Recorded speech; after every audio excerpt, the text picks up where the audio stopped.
Hi there, this is Tina from tinaheals.com and welcome to my YouTube channel.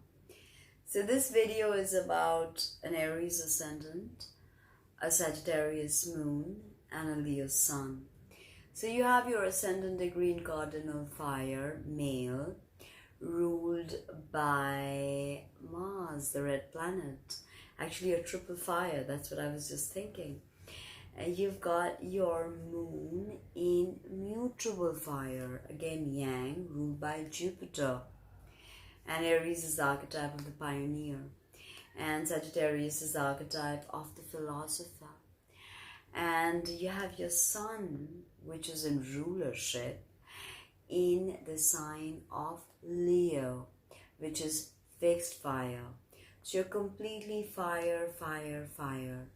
This means you must figure out what it means to be creative, passionate, idealistic, yet not burn all your talents away. Remember, a healthy sense of ego is necessary, but so much of fire can really remove someone from their emotional depth. And it may be difficult for you to verbalize what you feel, and that can create an imbalance. Whenever there is an overt influence in your natal chart, it is always best to work through that and balance it. Ultimately, it's all about balance. So the ascendant is the degree of the zodiac rising on the eastern side of the horizon at the moment of your birth, and the sign on which it falls is the rising sign. And this rising sign is kind of like the armor that you wear. It is the classic Jungian mask, or the persona that you adopt to interact with the world. It is how the world perceives you. It's your physical body. It's how you look. It's the sum total of your being in 3D, your hand gestures. It even speaks of what illnesses you can suffer if you look to the 6th house. So,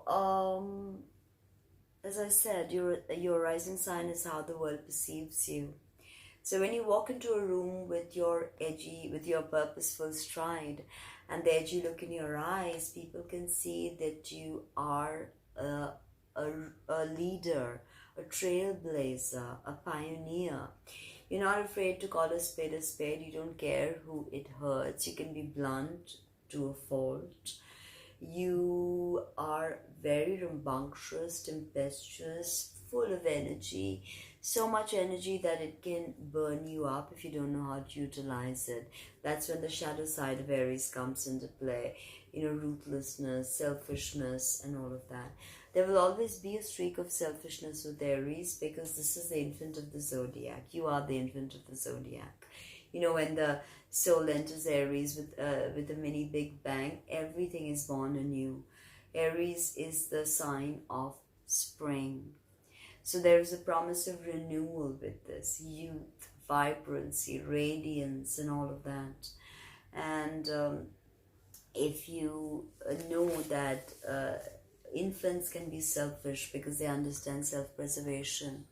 So you being the infant of the zodiac, it's all right to have a selfish streak, but why not make it enlightened?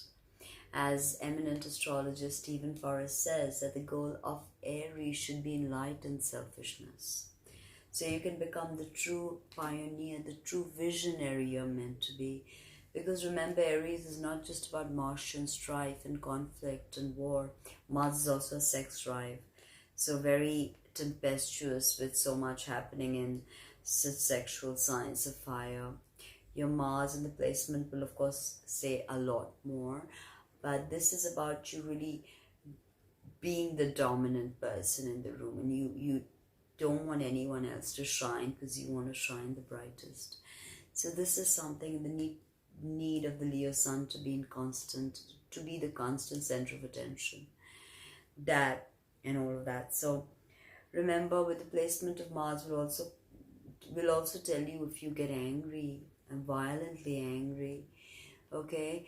Because all these three signs, these three placements can be angry, okay? Now, Aries rules the head. So this is a very important part of your personality.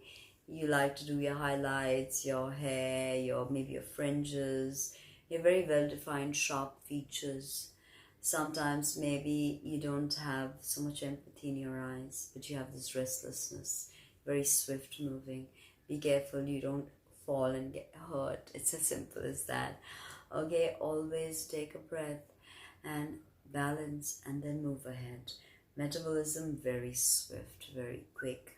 Virgo is your sixth house of health, and Virgo rules your digestion and your nervous system. So if you are nervous or anxious, and if you're eating incorrectly, incorrect things, persistent migraine, acne, and ENT issues, glasses, and all of that can happen, right? Now, when transiting Mars is hitting your personal planets, Mars is known as the lesser malefic. So, it's a very turbulent energy. As I said, when the soul is born in the agitating fires of Aries, yes, it's ready for a new directionality, but this is not smooth. This is very tempestuous, very turbulent. So be careful when Mars is making hard aspects. Guns, heavy machinery, freak fights, road rage, and all of that, right? Now, the moon is a very private part of who we are. It is essentially our emotions, our feelings, how we connect, how we nurture, how we were nurtured. The moon rules the breast and the stomach. So the moon is all about nourishment, how we provide it, how we get it. It's a ESP, our imagination. It's our instinctual energies. Even when we are stressed out, we tend to display the attributes of our moon sign, really. Okay, till the age of 7, we always show our moon sign because we are not afraid. We're not aware of the Jungian persona. It hasn't developed. Now, with your moon in Sag rules the thighs, the hips, and the pituitary gland. So, pituitary gland is kind of like the mother of all glands. All hormonal secretions, prolactin, oxytocin, all of these chemicals. Prolactin induces lactation. It also deals with our menstrual cycles, fertility, and all of that. So if you have difficult aspects to your moon, all these problems could show up. Even thyroid issues could show up, okay? Pain in the hips and thighs, a persistent injury to them can, exacerbate these conditions. Moon in the 9th house, you're never afraid and you're never happy with your surroundings. You always want to change, you want to move. And with your moon in Sag, you are an eternal gypsy. You don't like to stay in one place. Routine, regime, they piss you off. You're spontaneous, you're restless, you're free-spirited. You don't want to be caged in. There's no confinement with this. This is, you're the archetype of the philosopher. And emotionally, deep within you are the philosopher. You see the bigger picture. And Jupiter is the great benefic.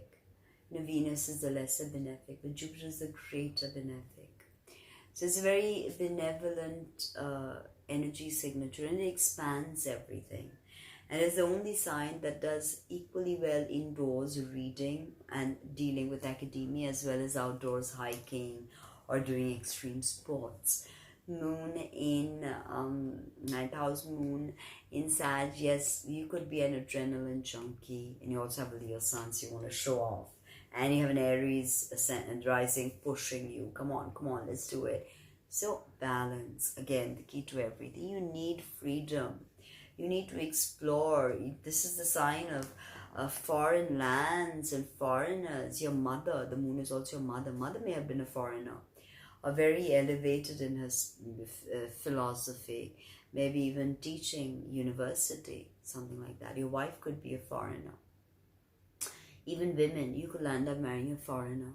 Because when you're truly interacting in a very spiritual, emotional closeness with foreign cultures, you feel a deep peace within, a spiritual peace, and making other cultures part of your identity enriches you in ways that big, orthodox people will not understand. You're a liberal, truly liberal, unless, of course, the shadow side of Sagittarius pops up, and that is bigotry, fanaticism, being overzealous, because you are such an adherent to truth that you'll end up thinking that your truth is the only truth. And then you can be brash, you can be, blunt to a fault, and you can hurt a lot of feelings.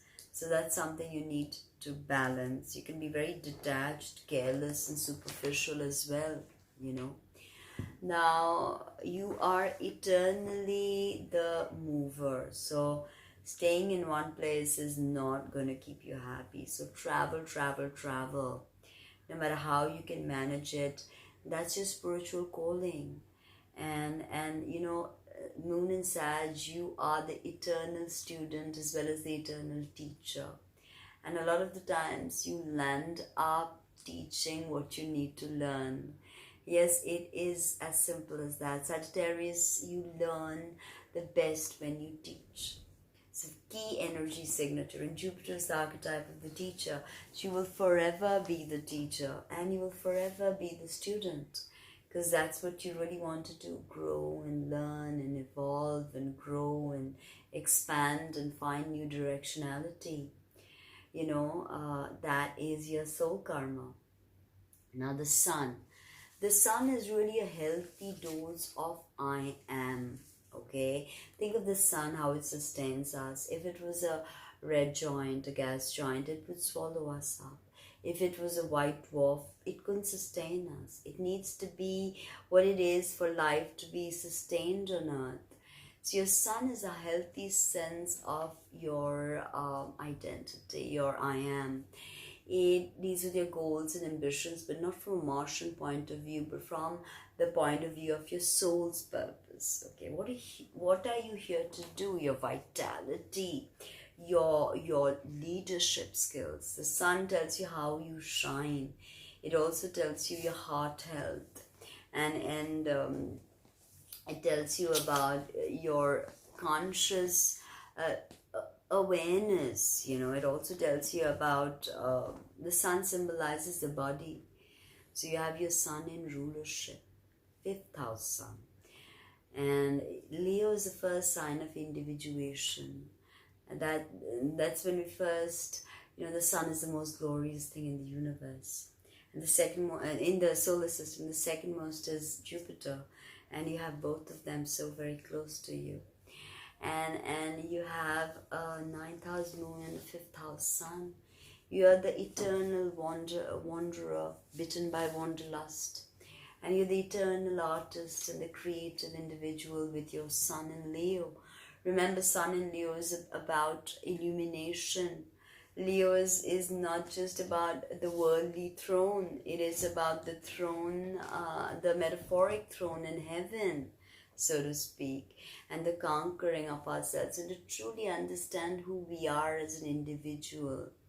Yes, the soul has learned all about itself. It's learned about the earth, the body, learned about communication, learned about emotions. Now it's ready to learn about itself.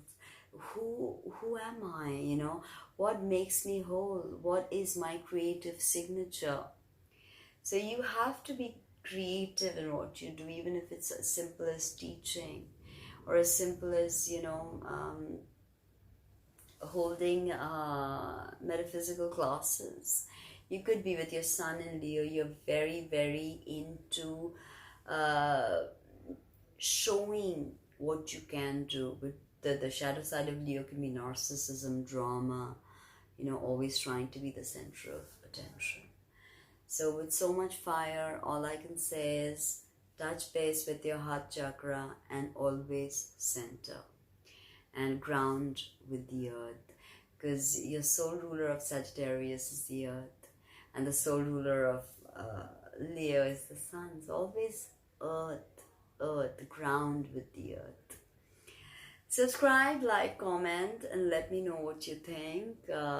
Please share this video and let people know that I'm doing this immense work of putting all the sun, moon, ascendant combinations together. Thank you.